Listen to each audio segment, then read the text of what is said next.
नंद नमस्तभ्यं प्रेमानंद प्रदायिने कलौ कलमशनाशाय जन्नवाय नमो नमः। आजकेर जे तिथि एक महान तिथि नित्यानंद त्रयोदशी माघी शुक्ला त्रयोदशी माघ मासे शुक्ला त्रयोदशी এই শুক্লা ত্রয়োদশীতে আজকের দিনেই স্বয়ং শ্রীমন মহাপ্রভুর অভিন্ন তনু শ্রী নিত্যানন্দ প্রভুর আবির্ভাব তিথি। স্বয়ং নিত্যানন্দ প্রভু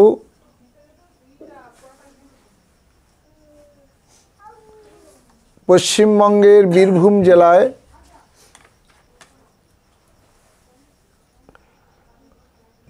পদ্মাবতীর কোল আলো করে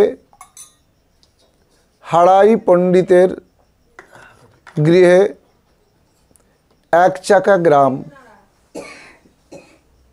আবার বীরচন্দ্রপুর বলা হয়।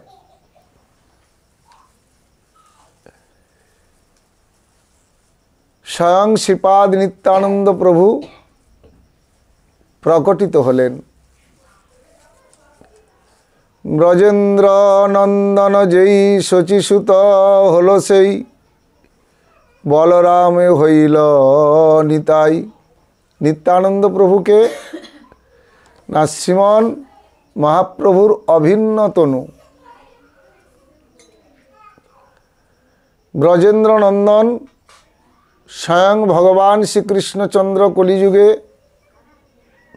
শ্রীচৈতন্য মহাপ্রভু রূপে অবতীর্ণ হলেন আর বলরাম নিত্যানন্দ হয়ে কলিযুগে অবতীর্ণ হলেন। ত্রেতা যুগে নিত্যানন্দ প্রভু কে ছিলেন? লক্ষণ।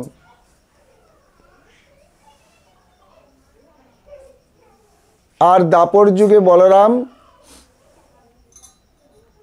এবং শেষ শাহী অর্থাৎ শেষনাগ যার মধ্যে স্বয়ং লক্ষ্মী আর নারায়ণ শায়িত আছেন, অনন্ত শয্যা শায়িত লক্ষ্মী যার পদসেবায় সর্বদাই নিয়োজিত। ওই শেষনাগ শেষশাহী সংকর্ষণ নিত্যানন্দ বলরাম। তাহলে ত্রেতায় লক্ষণ, দাপরে স্বয়ং বলরাম, শ্রী গুরু প্রেমানন্দ এবং শেষশাহী ওই যে অনন্তনাগ স্বয়ং বলরাম। কলিযুগে তিনি মহাপ্রভুর অন্যতম পার্ষদ, পঞ্চতত্ত্বের অন্যতম নিত্যানন্দ প্রভু এই মাঘ মাসের শুক্লা ত্রয়োদশী তিথি আজকের দিনে উনি প্রকটিত হয়েছিলেন।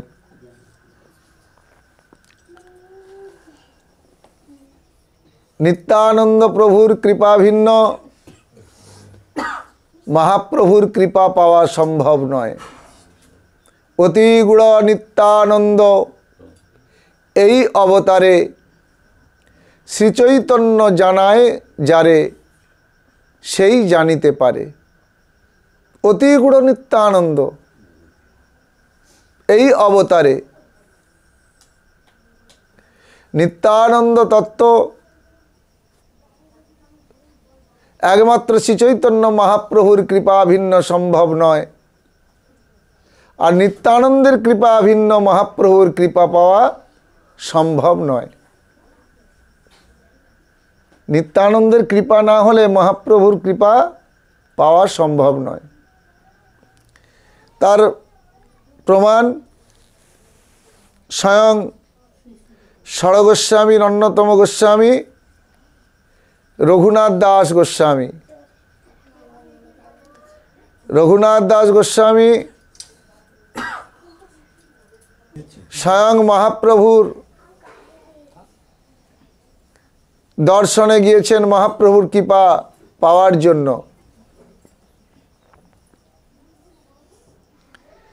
তারপরে যখন শ্রীপাদ নিত্যানন্দ প্রভু পানিহাটিতে এসেছেন,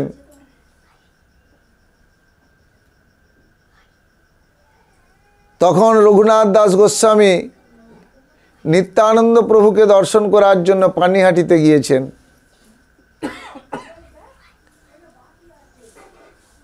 হাজারো জনের মধ্যে রঘুনাথ দাস গোস্বামী বসে আছেন অনেক দূরে। পরম দয়াল প্রেমদাতা নিতাই চাঁদ তার পার্শ্বদেরকে বলছেন, শোনো, ওই যে ছেলেটা বসে আছে না, নিয়ে এসো, ও চোর, চুরি করেছে আমার সম্পদ। সবাই স্তম্ভিত অবাক হয়ে গেল, কি চুরি করেছে ওই ছেলেটা? রঘুনাথ দাস গোস্বামীও অত্যন্ত ভয় পেয়েছে। তখন কয়েকজন গিয়ে রঘুনাথ দাস গোস্বামীকে নিত্যানন্দ প্রভুর কাছে নিয়ে এলেন।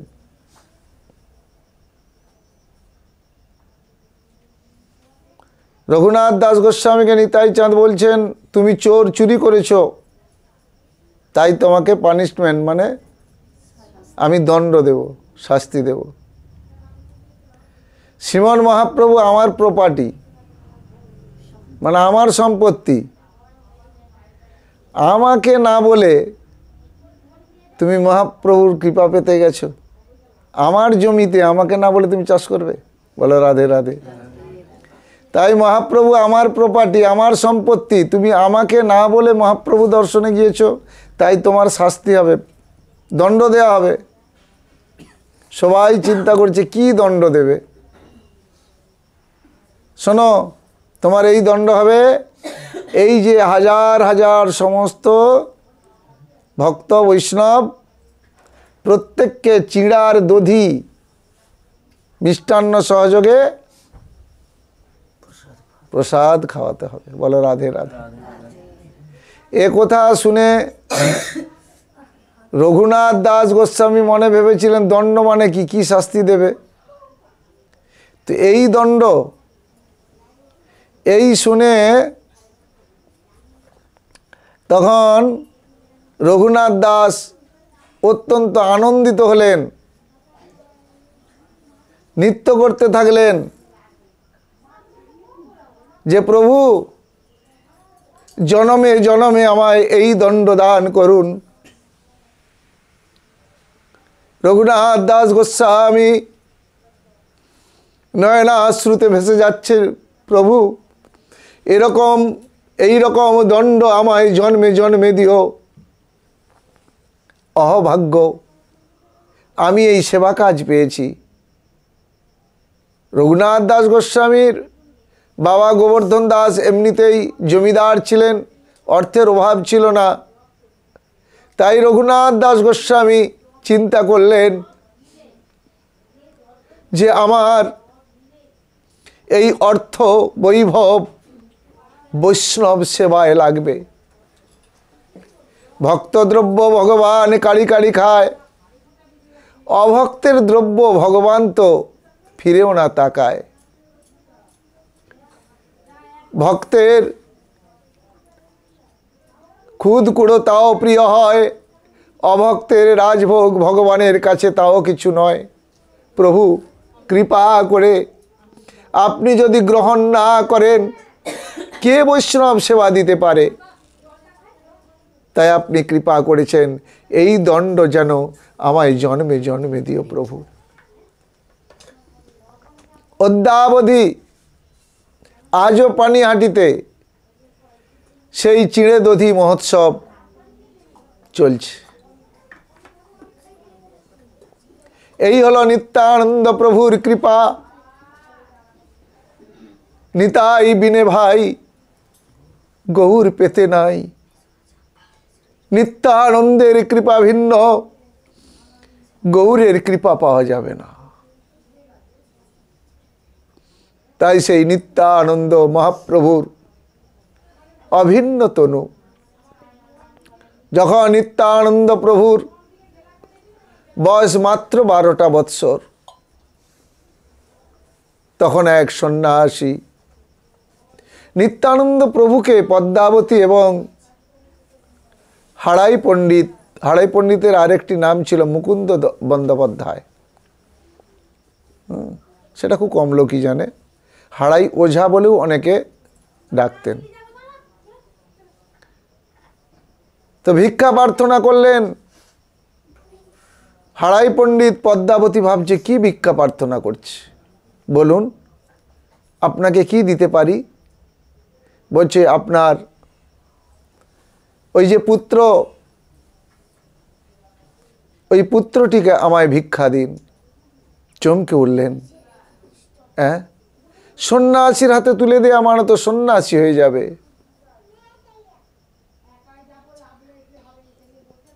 তাতে পদ্মাবতী এবং হাড়াই পণ্ডিত খুব একটা ইচ্ছা ছিল না, কিন্তু কেই বা তাকে আটকে রাখবে। তাই নিতাই চাঁদ 12 বৎসর, 12 বৎসর বয়সেই সেই সন্ন্যাসীর হাত ধরে বেরিয়ে গেলেন। 20 বৎসর সারা পৃথিবীর তীর্থে তীর্থে ভ্রমণ করেছেন। বৃন্দাবনে ঈশ্বরপুরীর সঙ্গে যখন দেখা হলো, ঈশ্বরপুরী বললেন, তুমি কোথায় পাগল পারা হয়ে, দিক বিদিক শূন্য হয়ে পথকে পাথেয় করে তুমি যার দিশায় যার নেশায় ঘুরে বেড়াচ্ছ, সেই তোমার আরাধ্য ধন নবদ্বীপে উদয় হয়েছে, যাও তুমি নবদ্বীপে যাও। নিত্যানন্দ প্রভু যার খোঁজে, যাকে পাওয়ার জন্য এত আকুলতা, উৎকণ্ঠা, ব্যাকুলতা, সেই নিতাই চাঁদ নবদ্বীপে এলেন তার প্রাণনাথের সঙ্গে মিলিত হওয়ার জন্য। প্রথম মহাপ্রভুর সঙ্গে নিতাই চাঁদের মিলন হলো নন্দন আচার্যের গৃহে নবদ্বীপে। অর্থাৎ নন্দন আচার্য মহাপ্রভু এক একনিষ্ঠ এবং পরম ভক্ত ছিলেন। সেই নন্দন আচার্যের গৃহে মহাপ্রভু সঙ্গে নিত্যানন্দের প্রথম মিলন হলেন। এইভাবে মহাপ্রভুর সঙ্গে অনেক লীলাবিলাস করলেন। অনেক বয়ঃসন্ধিকাল, তখন মহাপ্রভু নিত্যানন্দ প্রভুকে দ্বার গ্রহণের জন্য অর্থাৎ বিবাহ করার জন্য আদেশ করলেন। এই আদেশ প্রাপ্ত হয়ে নিত্যানন্দ প্রভু চিন্তিত হলেন, অত্যন্ত ভেঙে পড়লেন যে আমার চালও নাই, চুলাও নেই, সংসার কাকে বলে জানি না, আমি তো সন্ন্যাসী, 12 বৎসর বয়স থেকে আমি সন্ন্যাসী, সংসার হবে করব এটাও তো কোনোদিন চিন্তা করতে পারি না। কিন্তু প্রভুর আদেশ অমান্যই বা করি কি করে? সেই নিত্যানন্দ প্রভুর অন্তরঙ্গ শিষ্য উদ্ধারণ দত্ত ঠাকুর, উনি আবার কে ছিলেন? ব্রজলীলায় দাপরলীলায় দ্বাদশ গোপালের এক গোপাল, দ্বাদশ গোপালের এক গোপাল উদ্ধারণ দত্ত ঠাকুর। তো উদ্ধারণ দত্ত ঠাকুর তিনিও জমিদার ছিলেন, সুবর্ণ বণিকের পরিবারের। তখন উদ্ধারণ দত্ত ঠাকুর বললেন, প্রভু চিন্তা করতে হবে না, আমি ঠিক পাত্রী সন্ধান করে ফেলব, দেখো যদি পারো। তখন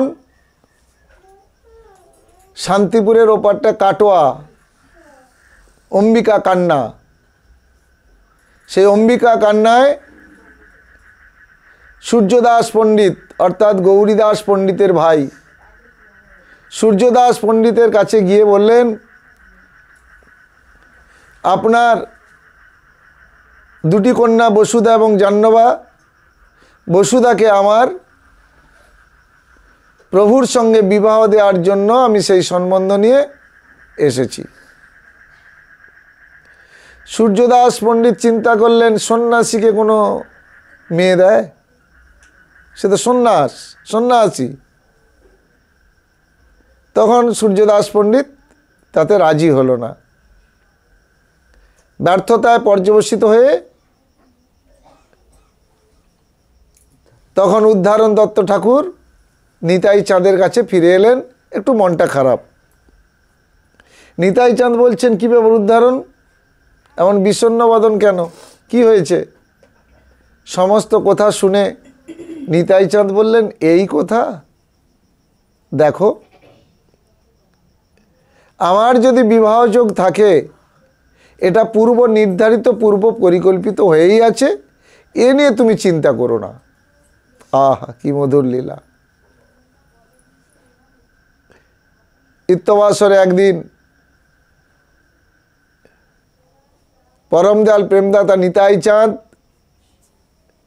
এবং অন্তরঙ্গ শিষ্য উদ্ধারণ দত্ত ঠাকুর ওই অম্বিকা কান্নার গঙ্গার ধারে শ্মশান ঘাটে বসে বসে কৃষ্ণ কথা আলাপন করছেন।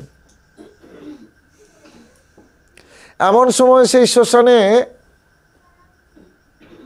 একদল একটি শবদাহ এনেছে, বলো হরি হরি বল, বলো হরি হরি বল।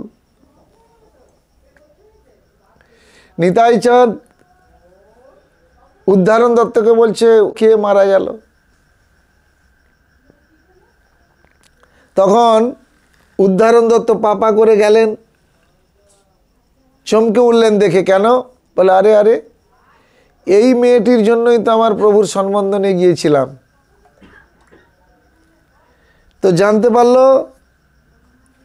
যে সেই মেয়েটি সর্পদংশনে মারা গিয়েছে।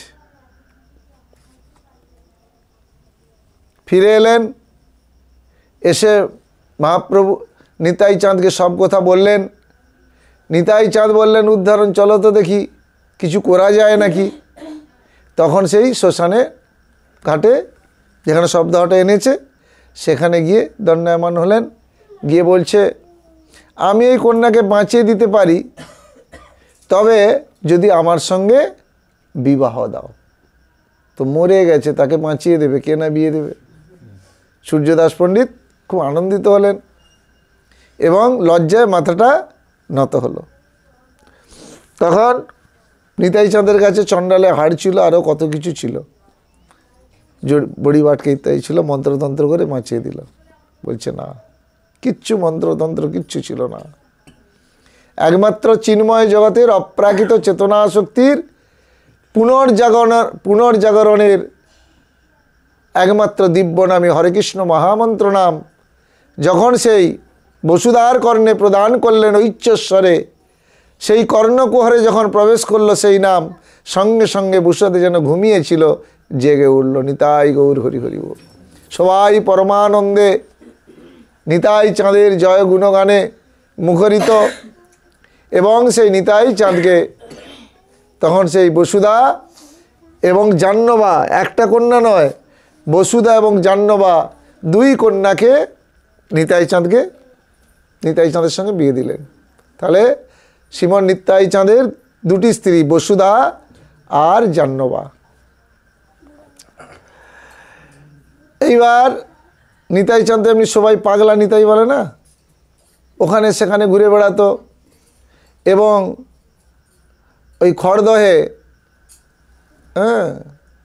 শ্যামসুন্দর, এখনও নিতাই চাঁদের সেবিত বিগ্রহ শ্যামসুন্দর জিউ রয়েছে সেই খড়দহে। তখন রাজা ছিলেন, রাজতন্ত্র, সেই রাজার ওখানেও কিছুদিন থাকতেন, সবাই পাগলা বলেই জানতেন। তখন ওই দুটি কন্যাকে নিয়ে, বসুধা জাহ্নবাকে নিয়ে সেই খড়দহ অভিমুখে চলেছে। তখন গিয়ে সেই রাজাকে বলছে যে আমাকে থাকবার মতো একটু জায়গা দিন। বলে, আরে আরে, এ তো মহা সমস্যা, কার মেয়ে দুটোকে নিয়ে পালিয়ে এসেছি, তো পাগলা, তো কোথা থেকে ধরে নিয়ে এলো? আর দেখতে লক্ষ্মী প্রতিমার মতো, এই পাগল লোক এত সুস্থ নয়, কোথা থেকে এরকম জোগাড় করে নিয়ে এলো? স্তম্ভিত, চিন্তিত, এমন চিন্তা করতে করতে তো পাগলাকে জায়গা দেওয়া যায়? শেষকালে কি ওর জন্য আমি মরবো না আমার ফাঁসি হবে? তখন সেই রাজা করলেন কি, একটি খড় আগুন ধরিয়ে দিয়ে,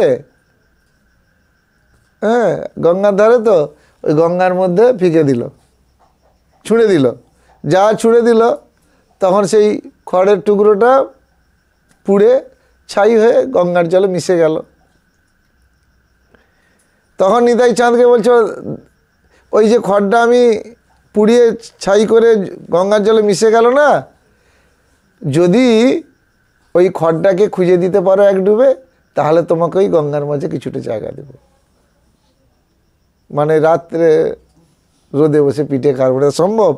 সেটা একে খড়, যদি খড় থাকতো না হতো, কিন্তু সেটা পুড়ে ছাই হয়ে গেছে। আহা, কিন্তু নিতাই চাঁদের পক্ষে কোনোটাই অসম্ভব নয়। নিতাই চাঁদ তখন ডুব দিলেন। যা ডুব দিলেন, যে খড়ের টুকরোটা পুড়ে ছাই হয়ে গেছিলো সে খড়ের টুকরো দেখালেন, এবং সেই গঙ্গার মাঝে তীরে একটি বিশাল জায়গা, তীরের মানে চড়ার মতো হয়ে গেল। তখন সেই জায়গাটা দিলেন এবং সেখানে নিজের মতো করে একটি মন্দির নির্মাণ করলেন। সেখানেই সস্ত্রী স্বয়ং নিতাই চাঁদ অবস্থান করলেন, এবং সেখানেই সেই খড়দহতেই, নাম হলো খড়দহ, সেই খড়দহতেই শ্যামসুন্দর মূর্তি সেবা করলেন, এবং অবশেষে নিতাই চাঁদ ওই শ্যামসুন্দরের দেহেই লীন হয়ে গেছিলেন। বলো রাধে রাধে। ওই শ্যামসুন্দরের দেহেতেই স্বয়ং নিতাই চাঁদ লীন হয়ে গেছে। তাই খড়দহ শ্যামসুন্দর অত্যন্ত জাগ্রত এবং নিতাই চাঁদের সেবিত বিগ্রহ, বহু ভক্তদের সমাগম হয় এবং দর্শনে যায়। এইভাবে পরম দয়াল প্রেমদাতা নিতাই চাঁদ অসংখ্য অসংখ্য অপ্রাকৃত লীলা উনি করেছেন। সেই জন্যই তিথি একটি মহান তিথি। এই তিথিতে যদি নিতাই চাঁদকে স্মরণ করা যায়, তোমার সমস্ত বিপদ আপদ জ্বালা যন্ত্রণা সব দূরীভূত হয়ে যায়। তবে জড়জগতের কিছু কষ্ট জীবনে আসতেই পারে। যেমন একটা যদি রড অনেক দিন পড়ে থাকে, তারপরে 6 মাস 1 বছর পড়ে আছে, তারপরে তুমি মিস্ত্রি লাগাবে, সে লিন্টন দেবে বা ছাদ করবে, কি করবে? লোহাতে মরিচা পড়ছে কি না, তখন হাতুড়ি দিয়ে কি করবে? সে মরিচাটাকে ছাড়াবে, তারপর উপযুক্ত করে তাকে কাজে লাগাবে। তদ্রূপ মরিচারূপ যে আমাদের পাপ তাপ অপরাধ, এই যে আমরা যে আঘাতগুলোকে আঘাত মনে করি, দুঃখ মনে করি, তার মানে কি উনি তো কারিগর, তাই আমাকে উনি ওনার চরণে রাখবে। তাই মরিচাগুলো, অর্থাৎ জ্বালা যন্ত্রণারূপ মরিচাগুলো সব বহিষ্কার করে আমাকে শুদ্ধ করে ওনার চরণে রাখবে। তাই ভক্তরা কোনোদিন এ নিয়ে বিচলিত হয় না। জানতে হবে যে অপরাধরূপ মরিচা আমার সব খণ্ডন করে আমাকে ওনার চরণে আশ্রয় দেবে। আশ্লীষ পাদরতাং পিনষ্টুমা ম দর্শনাম ন মর্মাহতং করতুবা যথা তথা বিদধাতু লম্পট মৎ প্রাণনাথস্থ স এব না পুরাহ। আশ্লীষ পাদরতাং পিনষ্টুমা, আমাকে আলিঙ্গনপূর্বক পেষণ করুন, কিংবা আমাকে অদর্শনে যত দুঃখই দিক না কেন, তিনি লম্পট পুরুষ, তবুও তুমি আমার প্রাণনাথ। শত দুঃখ জ্বালা যন্ত্রণার পরেও যখন নিতাই চাঁদের চরণ দুটি ধরে, গৌর হরির চরণ দুটি ধরে মদন গোপালের চরণ দুটি ধরে বলতে পারবো, তুমি আমার প্রাণনাথ, তোমার তরিতে উঠেছি, কোথা যাব, কোথা যাব? জীবনে মরণে শয়নে স্বপনে নিদ্রায় জাগরণে আহারে বিহারে শুধু তুমি আর তুমি আর তুমি। তুমি ছিলে, তুমি আছো, তুমি পরে থাকবে, প্রেজেন্ট পাস্ট ফিউচার। কিন্তু এই জগতে আর কিছু আমাদের এই দাবি করতে পারবো না। আমার স্ত্রী ছিল না একদিন, আজ আছে, আবার একদিন থাকবে না। আমার এই মেয়েটা, ওই যে আমাদের মেয়ে, ছেলে মেয়ে, আরে তো আমার ছিল না, ছিল কেউ দাবি করতে যে আমার ছিল না, ছিল না, এখন আছে, আবার একদিন তোমার কাছ থেকে পরের ঘর চলে যাবে। তাহলে এই জড় জগতে এই দেহটা আমার ছিল, আমার তো ছিল না, আমি পেয়েছি, আজ আছে, আবার একদিন থাকবে না। কিন্তু ভগবান স্বয়ং পরমেশ্বর, আমার পরমাত্মা, আমার অন্তর্যামী, তিনি ছিলেন, আমিও তেনার সঙ্গেই ছিলাম, তিনি এখন আমার কাছে আছেন, আবার পরে পরেও, অর্থাৎ আমি যখন চলে যাব এই দেহটা ছেড়ে, তখনও উনি থাকবেন। তাই নিত্য পার্মানেন্ট স্বামী হলো আমার প্রাণ গোবিন্দ সুন্দর, যিনি ছিলেন, আছেন, থাকবেন। তাই তুমি যত দুঃখই দাও, তবু তুমি আমার প্রাণনাথ। না গনি আপন দুঃখ সদা বাঞ্ছিতার সুখ, সেই আমার কি দুঃখ হলো ওটা আমার কোনো যায় আসে না। সদা বাঞ্ছিতার সুখ, তোমার কিসে সুখ হবে? আমরা কি করি, বলে হ্যাঁ গো এটা করাবে তো আজকে, তাহলে পাঠাবে, বলে বাবা পাঠ তো করাতাম, কিন্তু টাকা পয়সার কাছাকাছি আছে, আর শরীরটা ভালো নয়। না করানোর ইচ্ছা ছিল আমার, শরীরটা ভালো নয়, টাকা পয়সার একটু ব্যাপার আছে, একটু পরে করাবো। এখানে কি না গনি আপন দুঃখ, আমার কি হয়েছে সেটা আমার দেখার দরকার নাই। না গনি আপন দুঃখ সদা মানছি তার সুখ, আমার গোবিন্দ সুন্দরের কিভাবে সুখ হবে? মরে যদি দিয়া দুঃখ, তার হয় মহাসুখ, সেই দুঃখ মোর সুখবর্ষ। আমারে দুঃখ দিয়ে, আমার যত দুঃখ, আমার গোবিন্দ সুন্দর, আমার মদন গোপাল যেন সুখে থাকে। বলছে সেই দুঃখ, যে দুঃখটা আমি পাচ্ছি, সেই দুঃখটা হচ্ছে মোর সুখবর্ষ, সেইটাই আমার হচ্ছে সুখ। যেমন আজকে এই যে নিত্যানন্দ ত্রয়োদশী, আমার তো জানা ছিল না যে এখানে পরপর 2 বছর হয়েছে, একদম জানা ছিল না। আর আগ্রহ নেই কোথাও যাওয়ার জন্য। কেন নেই না, কাল থেকে কাঁচরোলে পাঠ আছে, বাড়িতেই প্রাণ ভরে জপ তপ নাম করি, এটাই উদ্দেশ্য। তো কালকে রাত্রিতে ফোন করলো অর্চনা যে এরকম বাবা হবে। আমি বলি কী হবে? না না, আবার এই সামনে হবে, আবার আজকে কি, ঠিক আছে সকালের দিকে দেখা যাবে। আমি আর ফোন করি না, বলি যাব না, সিদ্ধান্ত সকালে নিয়েছি যাব না। তারপর আবার ফোন করছে আমার, ঠিক আছে চলো। হ্যাঁ, তো এখন আমি প্রসন্ন হলাম। তারপরে টগরি এবং ছোট অর্চনা, এদের যে আকুলতা ব্যাকুলতা, যে না আমরা আছি, হ্যাঁ, আর নিত্যানন্দ ত্রয়োদশী হোক, আমি অত্যন্ত প্রসন্ন এবং সুখ পেলাম। সবসময় যে নিজের বাড়িতেই করতে হবে এমনটা কথা নয়, কিন্তু এমনটা কথা নয়।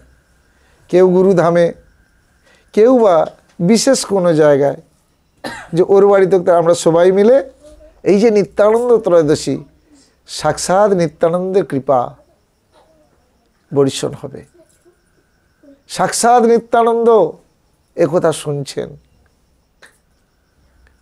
তাই সব সময় এই যে নিত্যানন্দের সুখ, সব সময় আমাদের ভাবতে হবে আমার প্রাণনাথ কিসে সুখে থাকবে। নয়নের মাঝে রয়েছ যে তুমি, পায় না নয়ন দেখিতে, হৃদয়ে রয়েছে গোপনে তুমি, হৃদয়ে পারে না বুঝিতে। নয়নের মাঝে তুমি রয়েছ, কিন্তু নয়ন আমার দেখতে পায়নি। আর হৃদয়ে রয়েছ গোপনে তুমি, গোপনে রয়েছ, কিন্তু হৃদয় আমার বুঝতে পারে না, অনুভব করতে পারে না। তাই সর্বসময় তেনার কৃপা আশীর্বাদ আমাদের উপরে বর্ষণ হচ্ছে, তিনি সব সময় আমাদের দিকে লক্ষ্য রেখেছে, কিন্তু সে কথা আমরা অনুভব করতে পারি না। বায়ুকে কি দেখা যায়? যখন আমাদের শরীরে সেই বায়ু বয়, তখন আমরা বুঝতে পারি ওগো বাতাস বইছে। অপ্রাকৃত কৃষ্ণ প্রেম নয় তো প্রাকৃত গোচর। আর সেই অপ্রাকৃত বায়ুকে যেমন দেখা যায় না, অপ্রাকৃত কৃষ্ণ প্রেমকে তো এই জড়চক্ষুতে দেখা যায়নি। তাই নিত্যানন্দের যে কৃপা, সে কৃপা অহর্নিশি বর্ষণ হচ্ছে। আমি যে বেঁচে আছি এটাই তো আশ্চর্য। তাই সুদৃঢ় বিশ্বাস, দৃঢ় করি ধর নিতায়ের পায়। বলছে শেষনমন্দ নাহি যার, বিথাই জনম গেল তার, সেই পশু বড় দুরাচার। নিত্যানন্দের সঙ্গে যার সম্পর্ক রইল না, বলছে সেই পশু বড় দুরাচার। শুধু পশু নয়, সব পশু তো আর দুরাচার নয়, এক একটা পশু দুরাচার। বলছে সেই পশু বড় দুরাচার। কোটি চন্দ্র সুশীতল, একটা চন্দ্রিমার আলোতে সুশীতলে আমরা সবাই মুখরিত আনন্দিত। বলছে নিতাইয়ের চরণ হচ্ছে কোটি চন্দ্র সুশীতল, কোটি চন্দ্রের ন্যায় সুশীতল। সেই জন্য কোনো অবস্থাতেই, কোনো পরিস্থিতিতেই ভগবানের অনুষ্ঠান বন্ধ হতে পারে না। কোনো অবস্থাতেই আমার নাম বন্ধ হতে পারে না। অসুস্থ শরীর, শুয়ে আছো, শয়নে থেকে থেকেই নাম করো না। যত্র তত্র ন দেশ নিয়মস্তত্র ন কাল নিয়মস্তথা, যেখানে সেখানে, যত্র তত্র। ভক্তি বিনা প্রেম নাহি দিতে পারে। কৃষ্ণেন্দ্রিয় প্রীতিবাঞ্ছা তারে বলে প্রেম, আত্মেন্দ্রিয় প্রীতিবাঞ্ছা তারে বলে কাম। যাহা রাম তাহা নাহি কাম, যাহা কাম তাহা নাহি রাম। তাই मैं आपको ভুলু নহি, আমাকে তুমি যেন ভুলে যেও না নিতাই চাঁদ। मैं आपसे दूर न रही, আমার কাছ থেকে তুমি যেন দূরে সরে যেও না। এটাই হবে প্রার্থনা, পেয়ার, একমাত্র আরতি, আরজি, আর্তনাদ, উৎকণ্ঠা, ব্যাকুলতা। মন থেকে যদি নাও চায় তবু বলতে থাকো। অভ্যাস যোগে যুক্তে ন চেত সনন্যগামী ন। এই বলতে বলতে করতে করতে একদিন না একদিন নিতাই চাঁদ আকর্ষণ করবে। নাহং প্রকাশ সর্বস্ব যোগমায়া সমাবৃত। বলছে আমি সবাইকে তো সবার কাছে প্রকাশিত হই না।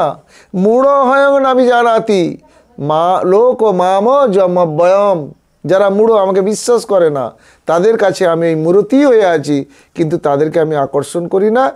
তারা আমাকে দেখে আনন্দ পায় না। একমাত্র আমার ভক্তই আমাকে দেখে আনন্দ পাবে। যেমন যদি চুম্বক একটা থাকে, এখানে খড় আছে, কাঠ আছে, বালি আছে, ইট আছে, আর একটা লৌহ খণ্ড আছে। লৌহ খণ্ডকে আকর্ষণ করলো। খড়কুটো বলছে কি ব্যাপার, আমি আছি, ও আছে, সবাই আছি, ওকে কেন আকর্ষণ করলো? বলে চুম্বক লোহাকে আকর্ষণ করে, আর ভগবান ভক্তকে আকর্ষণ করে। খুব সোজা কথা।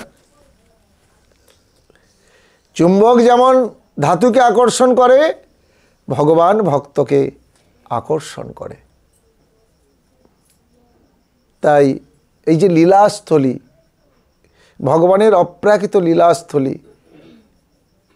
খুব টানে। অবশ্য যারা গিয়েছ, প্রত্যেক দিন আমি মনের মণিকোঠায় দোদুল্যমান হয় সেই শ্রীক্ষেত্রের সেই ক্ষীরচোরা গোপীনাথ, সাক্ষী গোপাল, সিদ্ধ বকুল কুঞ্জ, যে সমুদ্রের জলে স্বয়ং শ্রীমন মহাপ্রভু লীলাম্বদীর জলে যমুনা মনে করে ঝাঁপ দিয়েছিলেন, সেই সমুদ্রে তোমরা স্নান করলে, সেই শ্রীক্ষেত্রে বসবাস করলে, অন্তত সারা জীবনের 4টে দিন তো নিশি যাপন করলে। অহভাগ্য। অনেক ভাগ্যেরও ফলে তবে ধামে নিশি যাপন করা যায়।